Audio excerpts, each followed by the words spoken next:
तो चलिए पॉलिटी के पहला चैप्टर भारत के संवैधानिक विकास से संबंधित सारे क्वेश्चन लेकर आ गए हैं और सारे क्वेश्चन एनसीईआरटी बेस्ड होने वाले हैं जो बहुत ही इम्पोर्टेंट हैं हर एक एग्ज़ाम के लिए। तो चलिए पहला क्वेश्चन है, निम्नलिखित में से किस अधिनियम के द्वारा कलकत्ता में सर्वोच्च न्यायालय की स्थापना की गई? तो 1773 रेगुलेटिंग एक्ट 1773 के द्वारा कलकत्ता में एक सर्वोच्च न्यायालय की स्थापना की गई। अब इसके बारे में और जानकारी हम देख लेते हैं। 1773 रेगुलेटिंग एक्ट 1773 के द्वारा 1774 में जो है कलकत्ता में एक सर्वोच्च न्यायालय की स्थापना की गई, जिसके प्रथम मुख्य न्यायाधीश कौन थे? तो सर एलिजा इम्पे। बहुत ही इम्पोर्टेंट है, सर एलिजा इम्पे कलकत्ता में स्थित सर्वोच्च न्यायालय के प्रथम मुख्य न्यायाधीश थे। चलिए हम अगले क्वेश्चन की तरफ चलते हैं। अगला क्वेश्चन है, भारतीय शासन व्यवस्था में प्रतिनिधि एवं लोकप्रिय घटक को समाविष्ट करने का प्रथम प्रयास किस अधिनियम के द्वारा किया गया? तो लोकप्रिय एवं प्रतिनिधि घटक को शामिल करने का प्रथम प्रयास जो है भारतीय परिषद अधिनियम 1861 के द्वारा किया गया था। और इसके बारे में क्या जानकारी है देख लेते हैं। भारतीय परिषद अधिनियम 1861 के द्वारा वायसराय की परिषद का विस्तार करते हुए सबसे पहले निर्धारित 4 सदस्य कौन कौन से गृह, सैन्य, राजस्व तथा वित्त के अतिरिक्त विधि संबंधी विषयों हेतु एक 5वें सदस्य की नियुक्ति की गई। तत्कालीन वायसराय, याद रखिएगा दोस्तों, उस समय जो है 1861 के अधिनियम के समय वायसराय जो है लॉर्ड कैनिंग के द्वारा प्रत्येक सदस्य को एक विशिष्ट विभाग जो है आवंटित करते हुए विभागीय प्रणाली प्रारंभ की गई। आपसे क्वेश्चन ये भी पूछ सकता है, किस वायसराय के शासनकाल में जो है विभागीय प्रणाली प्रारंभ की गई? तो इसका सही जवाब होगा भारतीय परिषद अधिनियम 1861। लॉर्ड कैनिंग ने जो है 3 भारतीयों, बनारस के राजा, पाटियाला के महाराजा तथा सर दिनकर राव को भी जो है इस परिषद का सदस्य मनोनीत किया। इस परिषद का केवल सलाह देने का अधिकार था तथा यह वित्तीय विषयों पर चर्चा नहीं कर सकती थी। चलिए अगले क्वेश्चन की तरफ चलते हैं। निम्नलिखित में से किस अधिनियम के अंतर्गत भारतीय विधान परिषद को बजट पर चर्चा करने की शक्ति प्रदान की गई? बहुत ही इम्पोर्टेंट क्वेश्चन है, किस अधिनियम के द्वारा जो है बजट पर चर्चा करने की शक्ति प्राप्त हुई? तो इसका सही जवाब हो जाएगा भारतीय परिषद अधिनियम 1892। 1892 के अधिनियम के माध्यम से जो है भारतीय विधान परिषद को जो है बजट पर चर्चा करने की शक्ति प्रदान की गई। और इसके बारे में क्या जानकारी है देख लेते हैं।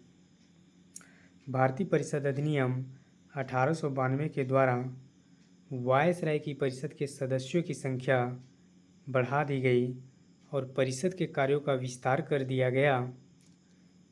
इसके अंतर्गत परिषद के सदस्यों को बजट पर चर्चा करने की शक्ति प्रदान की गई, परंतु उन्हें मतदान का अधिकार नहीं था। याद रखिएगा फ्रेंड्स, मतदान का अधिकार नहीं था, लेकिन उनको चर्चा करने का अधिकार था। किस पर? बजट पर। इस अधिनियम के माध्यम से वेरी इम्पोर्टेंट अप्रत्यक्ष निर्वाचन पद्धति का प्रारंभ किया जाना इस अधिनियम की प्रमुख विशेषता रही है। यानी 1892 के अधिनियम के माध्यम से जो है अप्रत्यक्ष निर्वाचन पद्धति का प्रारंभ किया गया। चलिए अगले क्वेश्चन की तरफ चलते हैं। आपको सूची 1 और सूची 2 को सुमेलित करना है, तो चलिए इसको हम मेल करते हैं। तो जो है नियंत्रक मंडल की स्थापना, यानी ए का पहले कौन सा क्वेश्चन हो जाएगा? नियंत्रक मंडल की स्थापना जो है किस अधिनियम के माध्यम से की गई? तो पीटर्स इंडिया एक्ट 1784, यानी पहला का कौन सा हो जाएगा? ए का कौन सा हो जाएगा? दूसरा। पीटर्स इंडिया एक्ट 1784 के माध्यम से जो है नियंत्रक मंडल की स्थापना की गई। बी सर्वोच्च न्यायालय की स्थापना, पहला क्वेश्चन था, आपको याद होगा। सर्वोच्च न्यायालय की स्थापना जो है विनियमन अधिनियम 1773।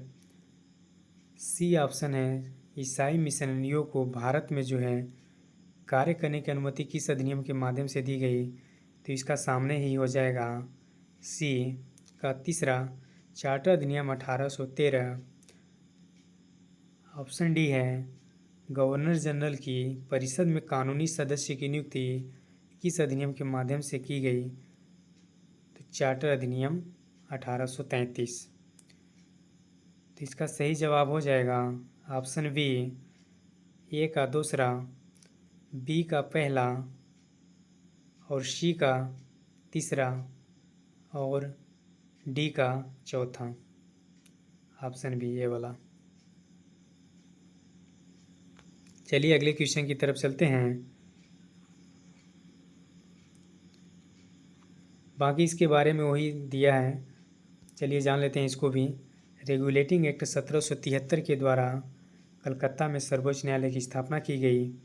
पीटर्स इंडिया एक्ट 1784 के द्वारा कंपनी के राजनैतिक एवं व्यापारिक क्रियाकलापों को अलग कर दिया गया। यानी जो है राजनीतिक एवं व्यापारिक क्रियाकलाप को जो है 1784 के माध्यम से जो है अलग कर दिया गया। कंपनी के जो है राजनीतिक क्रियाकलापों के नियंत्रण एवं पर्यवेक्षण हेतु इंग्लैंड में जो है 6 सदस्यीय नियंत्रक मंडल की स्थापना की गई। चार्टर अधिनियम 1813 के द्वारा ईसाई मिशनरियों को जो है भारत में धर्म प्रचार की अनुमति दे दी गई। साथ ही भारत में शिक्षा के लिए प्रति वर्ष 1 लाख रुपए व्यय करने का भी प्रावधान किया गया। यह भी क्वेश्चन आपसे पूछ सकता है कि किस अधिनियम के माध्यम से जो है शिक्षा पर 1 लाख रुपए व्यय करने का प्रावधान किया गया, तो याद रखिएगा 1813 के चार्टर अधिनियम के द्वारा शिक्षा पर प्रति वर्ष जो है 1 लाख रुपए व्यय करने का प्रावधान किया गया। चार्टर अधिनियम 1833 के द्वारा बंगाल के गवर्नर जनरल को भारत का गवर्नर जनरल बना दिया। Very very important. इस अधिनियम के माध्यम से जो है बंगाल के गवर्नर जनरल को भारत का गवर्नर जनरल बना दिया गया। तो याद रखिएगा 1833 के चार्टर अधिनियम के माध्यम से जो है बंगाल के गवर्नर जनरल को जो है भारत का गवर्नर जनरल बना दिया गया। चलिए अगले क्वेश्चन की तरफ चलते हैं हम।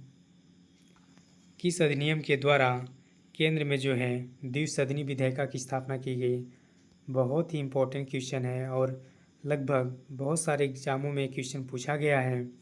तो इसका सही जवाब हो जाएगा भारत शासन अधिनियम, भारत सरकार अधिनियम 1919 के माध्यम से जो है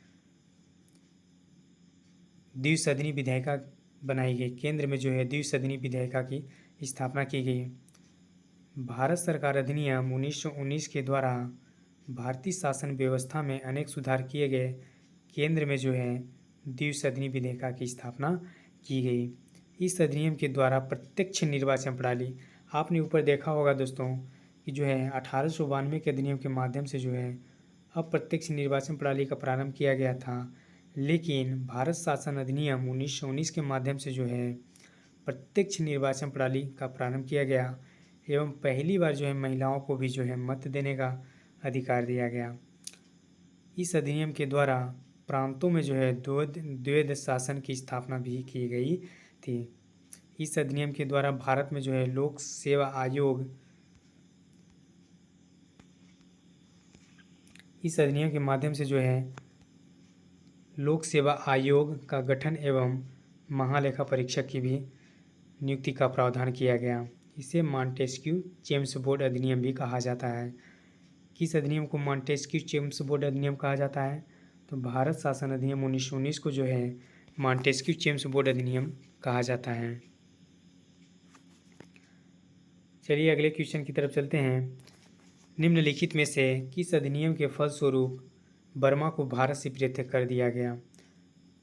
तो बर्मा को जो है भारत से अलग कब कर दिया गया, तो गवर्नमेंट ऑफ इंडिया एक्ट यानी भारत शासन अधिनियम 1935 के माध्यम से जो है बर्मा को जो है भारत से अलग कर दिया गया और एक नए राज्य के रूप में स्थापित कर दिया गया। नए देश के रूप में स्थापित कर दिया गया। भारत शासन अधिनियम 1935 के प्रावधानों के द्वारा वर्ष 1937 में जो है बर्मा को भारत से अलग कर दिया गया और उड़ीसा एवं सिंध नाम के दो नए प्रांत बनाए गए। इस अधिनियम के अंतर्गत 1 अक्टूबर 1937 को जो है दिल्ली में संघीय न्यायालय की स्थापना की गई। वेरी वेरी इंपॉर्टेंट, आपसे क्वेश्चन सीधा पूछ सकता है कि दिल्ली में जो है संघीय न्यायालय की स्थापना कब की गई, तो 1 अक्टूबर 1937 को जो है दिल्ली में संघीय न्यायालय की स्थापना की गई। चलिए अगले क्वेश्चन की तरफ चलते हैं। 1935 के अधिनियम के द्वारा संघ में जो है अवशिष्ट शक्तियाँ किसके द्वारा दी गई, तो इसका सही उत्तर हो जाएगा गवर्नर जनरल को। यानी 1935 के अधिनियम के माध्यम से जो है गवर्नर जनरल को जो है संघ में स्थापित संघ में अवशिष्ट शक्तियाँ प्रदान की गई। भारत शासन अधिनियम 1935 के द्वारा केंद्र तथा प्रांतों के मध्य शक्तियों का विभाजन 3 सूचियों, संघ सूची, राज्य सूची एवं समवर्ती सूची, जिसको हम कह सकते हैं प्रांतीय सूची तथा समवर्ती सूची में किया गया है। यानी इस तीनों सूचियों का निर्माण किस अधिनियम के माध्यम से किया गया, संघ सूची, राज्य सूची एवं समवर्ती सूची का निर्माण जो है भारत शासन अधिनियम 1935 के माध्यम से किया गया। अवशिष्ट शक्तियों सहित विदेशी प्रतिरक्षा तथा कुछ आपातकालीन अधिकार भी जो है गवर्नर जनरल को प्रदान किए गए। अगला क्वेश्चन है, अखिल भारतीय संघ स्थापित करने का प्रावधान किस अधिनियम में किया गया, तो बहुत ही इम्पोर्टेंट क्वेश्चन है। अखिल भारतीय संघ की स्थापना जो है किस अधिनियम के माध्यम से की गई, तो भारत शासन अधिनियम 1935। भारत शासन अधिनियम 1935 के द्वारा जो है एक अखिल भारतीय संघ की स्थापना की गई।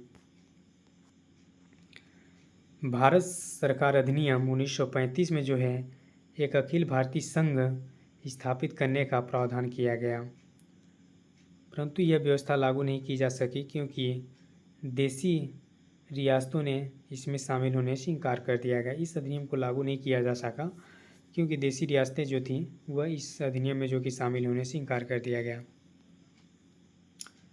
अगला क्वेश्चन है, राष्ट्रपति को अध्यादेश जारी करने की शक्ति किस अधिनियम के माध्यम से प्रदान की गई, तो जो है राष्ट्रपति को जो है अध्यादेश जारी करने की शक्ति भारत शासन अधिनियम 1935। वेरी वेरी इंपॉर्टेंट क्वेश्चन, आपसे सीधा क्वेश्चन पूछ सकता है किस अधिनियम के माध्यम से जो है राष्ट्रपति को अध्यादेश जारी करने की शक्ति प्रदान की गई, तो भारत शासन अधिनियम 1935 के माध्यम से राष्ट्रपति को अध्यादेश जारी करने की शक्ति प्रदान की गई।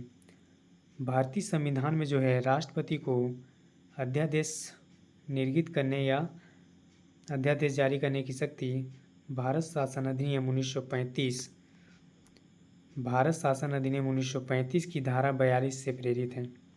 वर्तमान में यह शक्ति संविधान के अनुच्छेद 123, याद रखिएगा, अनुच्छेद किस अधिनियम के माध्यम से जो है किस अनुच्छेद के तहत जो है राष्ट्रपति अध्यादेश जारी करता है, तो अनुच्छेद 123 के द्वारा जो है राष्ट्रपति अध्यादेश को जारी करता है। अगला क्वेश्चन है, भारत की संघनात्मक व्यवस्था निम्नलिखित में से किस देश से ली गई है, तो जो है भारत में जो है संघनात्मक व्यवस्था जो है किस देश से लिया गया है, तो कनाडा। संघनात्मक व्यवस्था को हमने किस देश से लिया गया है, तो कनाडा के संविधान से लिया है। भारत की संघनात्मक शासन व्यवस्था कनाडा के संविधान से ली गई है। कनाडा के संविधान में जो है केंद्र राज्यों की तुलना में अधिक सशक्त है, यानी जो है कनाडा के संविधान में जो है केंद्र जो है राज्यों से अधिक शक्तिशाली है। भारत में अवशिष्ट शक्तियों अनुच्छेद 248, याद रखिएगा दोस्तों, अनुच्छेद 248 के तहत जो है अवशिष्ट शक्तियाँ प्रदान की गई हैं। राज्यपाल के द्वारा किसी विधेयक को राष्ट्रपति हेतु आरक्षित करना आदि उपबंध जो है कनाडा के संविधान से लिए गए हैं। यानी राज्यपाल जो है किसी भी विधेयक को जो है राष्ट्रपति हेतु आरक्षित रख सकता है। इसका उल्लेख किस अधिनियम के किस देश से लिया गया है, तो कनाडा के संविधान से लिया गया है। चलिए अगला क्वेश्चन है, सूची 1 को सूची 2 से मिलान करना है। तो जो है राज्य के नीति निर्देशक तत्व किस देश के संविधान से लिए गए हैं? तो राज्य के नीति निर्देशक तत्व हम कह सकते हैं कि जो है यहाँ पे क्वेश्चन थोड़ा गड़बड़ हो गया है। चलिए इस क्वेश्चन को छोड़ते हैं फिलहाल, अगले क्वेश्चन की तरफ चलते हैं।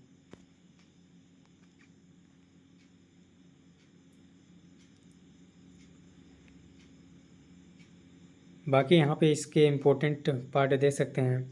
राज्य के नीति निर्देशक तत्व जो है आयरलैंड के संविधान से लिए गए हैं। मूल अधिकार जो है संयुक्त राज्य अमेरिका से लिए गए हैं। संघ राज्य संबंधों की समवर्ती सूची जो कि ऑस्ट्रेलिया के संविधान से लिए गए हैं। भारत राज्यों का संघ है तथा संघ में अधिक शक्तियाँ निहित हैं, कनाडा के संविधान से लिए गए हैं। चलिए अगला क्वेश्चन है, भारतीय संसदीय प्रणाली ब्रिटिश संसदीय प्रणाली से इस विषय में भिन्न है कि भारत में जो है न्यायिक पुनरावलोकन। इसका सही जवाब हो जाएगा न्यायिक पुनरावलोकन। भारतीय संसदीय प्रणाली जो है ब्रिटिश संसदीय प्रणाली से किस रूप में भिन्न है? तो जो है न्यायिक पुनरावलोकन के आधार पर जो है भिन्न है, क्योंकि भारत में जो है ब्रिटिश संसदीय प्रणाली में जो है संसद सर्वोच्च तथा प्रभुत्व संपन्न है।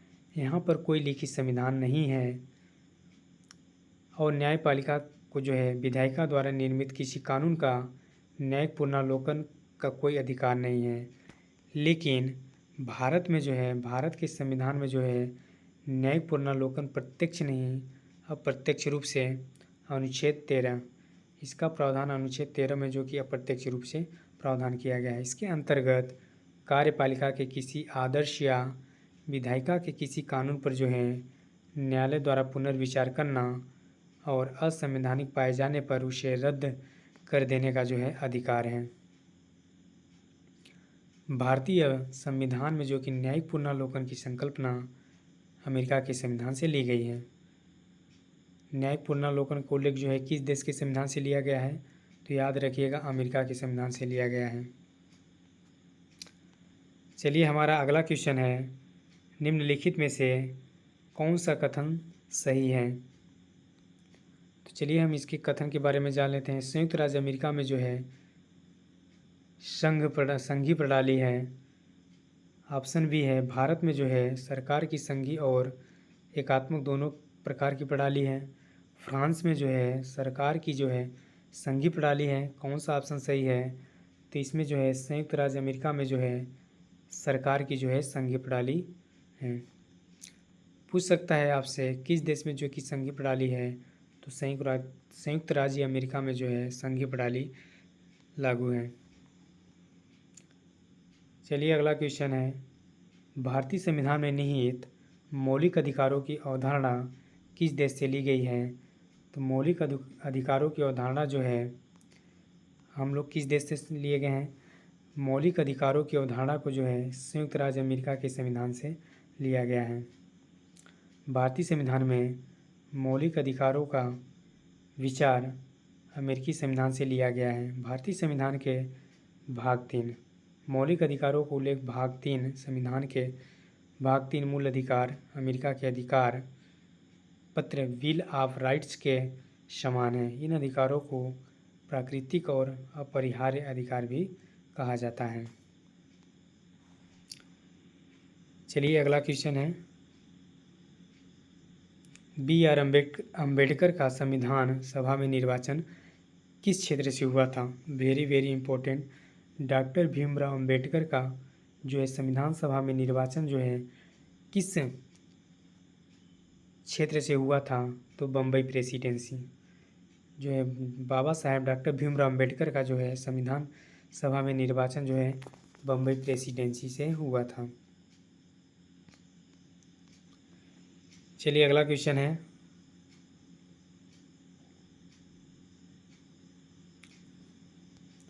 डॉक्टर भीमराव अम्बेडकर का जन्म जो है और मृत्यु कब हुई थी? तो 1891 में जो है इनका जन्म हुआ था और 1956 में जो है इनकी मृत्यु हुई थी। भारतीय संविधान के निर्माण में जो है मुख्य भूमिका निभाने वाले डॉक्टर भीमराव अम्बेडकर का जन्म जो है 14 अप्रैल 1891 में महू मध्य प्रदेश तथा मृत्यु 6 दिसंबर 1956 को दिल्ली में हुई थी। चलिए अगला क्वेश्चन है, निम्नलिखित में से कौन अगस्त 1946 में गठित